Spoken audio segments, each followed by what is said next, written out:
Okay, so a different episode of Von Cam. By popular request, people are asking me a little bit more about the technical stuff, the material, lenses, cameras. And because I take time to test equipment, I like to take the time. And I'm not doing that for a living, so it's it can take me really, even for some cameras, years to test something. So yeah, I'm going to have every 2 weeks, I'm going to have this sort of freestyle presentation about what I'm working on and with what I'm working on and where I'm trying to go to have future presentations. So yeah, first of all, I'll start with this 7Artisan lens. For those who follow my playlist serial where I talk about the photos I take every month. The 7Artisan lens, that's for the L mount that I used on an SL2. You've seen some of the results from this lens. I found it really interesting because it's a really compact lens. It's really cheap, really nice rendering actually from my first tests.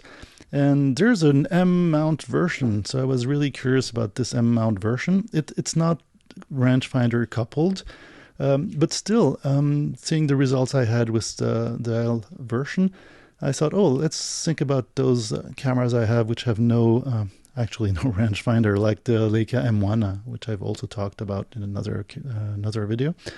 So that's one of the things that I'm actually working on, taking pictures using this camera, and with the feedback, the force feedback, the central feedback from the lever, the focus lever, as it's a fixed aperture lens.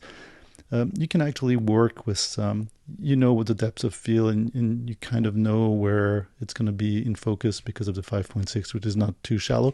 So that's one of the tests I'm working on right now. And yeah, TTArtisan. Yeah, going to 7Artisan. I believe the history of 7Artisan kind of is part of the TTArtisan brand too. So they used to work together or something like that. I'll talk about it a little bit more in a future video, but just to say that I'm really interested in this brand of lenses. Well, both 7Artisan and TTArtisan. And again, for those who've seen the serial videos, I'm working on some projects and where I use this 90mm 1.25 lens, which is really cheap for what it is. It's an M mount, but here I adapted it for L mount. Really, yeah, you have the sun cup here. Anyways, just to say that I'm really working on those lenses, testing them, seeing how good they are. Again, I've been working for a few months since it came out on this Tilt 50 lens, which gives you, the tilt and rotation possibilities you don't have on most 50mm 1.4. Again, with a very affordable lens. That's again L mount, but there's other mounts, but I usually test an L mount. And also because they have such a good range of lenses, I was also curious about the APS format. That's an APS-C format lens, L mount again, that you can put on an L mount camera. And with the SL2, for example, which has 47 megapixel, I can actually put it in APS-C mode and wanted to see, because it doesn't cover the whole sensor, but this is a lens I'm going to test too. It's really cheap money-wise, but really curious about the results. Yeah, that's one of the projects currently ongoing, working on those lenses, and maybe having some videos about those new opportunities to have new lenses, but not that expensive. Then there's something else, the XA, Olympus XA. I've used it for many times. You've seen it in all my other serial videos. It's one of my workhorses. I love the lens. It's a rangefinder camera, very compact. But actually, I'm working on a video on the whole range of those XA cameras, because you have the XA, of course, which is the kind of the flagship. But there was also the XA2, the XA3, 4, the XA1. So here, right now, I'm testing this XA1. That's a fixed focus, fixed aperture. Yeah, I think it's a fixed aperture lens. Maybe not fixed aperture, but no batteries. You have the the light sensor here, and I'm really testing this thing right now for a future video on the whole range of the XA cameras. Here with Cinestill X film. I found this XA3 interesting camera, pretty rare. It's got the DX sensing mechanism, electronics for the films, and also this one has a digital back for time encryption, writing on the film. So that's a range of cameras I'm really interested in making a video about. And also Olympus, which recently became OM Systems, has a history of creating lots of really interesting gear. So here, that's also another camera I'm testing right now, the Olympus Pen. That's a Pen F with interchangeable lenses. Working on this because I've been, for those who know my work, I've been very interested in film and half format. That's a half format camera. So you take your pictures, it takes half the surface, so you can have actually twice as many photos on one film.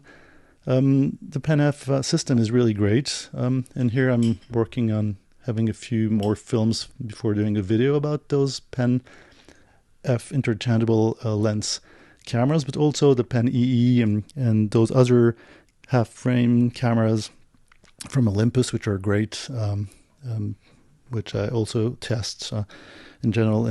And talking still about Olympus, I have a video about digicams coming out, and that's one of the Olympus tough cameras. Wanted to go a little bit into the details of those rough cameras that can go underwater, have GPS, have so many options actually, and take really good pictures. So working on something here. And lastly, talking about Olympus, some people have asked me for alternatives to using, for example, Leica M lenses.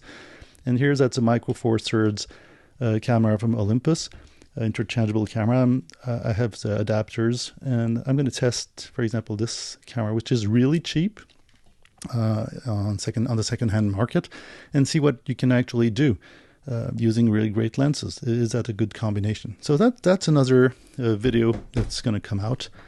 Some of the things that I'm working on. Of course, I have so many cameras working, which I actually work with at the same time. I probably have around 10 or 20 cameras with some film on it, in it, in order to test them, because I like to take the time. It takes me sometimes years to test a camera or a film. And here, last project for this first freestyle video. This is a Sigma SD10. It's a reflex, a really interesting camera. It's not so many megapixels, but that's not the idea behind my test here. My idea is really, there's those Foveon sensors, which don't need the Bayerian transformation to rebuild the images once you capture them. For those who know what the Bayerian sensors are, on most digital color cameras, the sensor have 3 sub-pixels, red, green, and blue. That's the usual one. And then you need to combine them to have the real color of the pixel. And that's the main thing about the Foveon sensor. You don't need to do that because the colors are one beneath each other. There's layers, it's the same surface, and the colors go through one and the other. And so you don't need this mathematical recreation of the real color. So the results on those Foveon sensors is supposed to be super film-like. So yeah, I'm actually testing a few of those cameras.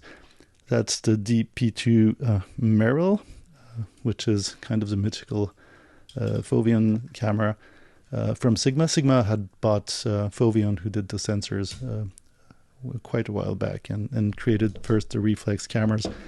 And so I'm testing those 3 cameras. I'm also testing the model before, the DP2 Merrill, which is a DP2X, which is also with a small Foveon sensor, to see how those digicams withstand time, if they make sense, and if we really have a more organic result using those Foveon sensors. Again, it's not a very objective review, but that's what I'm working on right now, and hopefully that gives you some entertainment. And yeah, I will reiterate, please don't hesitate to post comments, ask for some reviews, some equipment reviews. I'm working on so many different equipment that I might have something I can speed up and come out with a video. So yeah, catch you next time.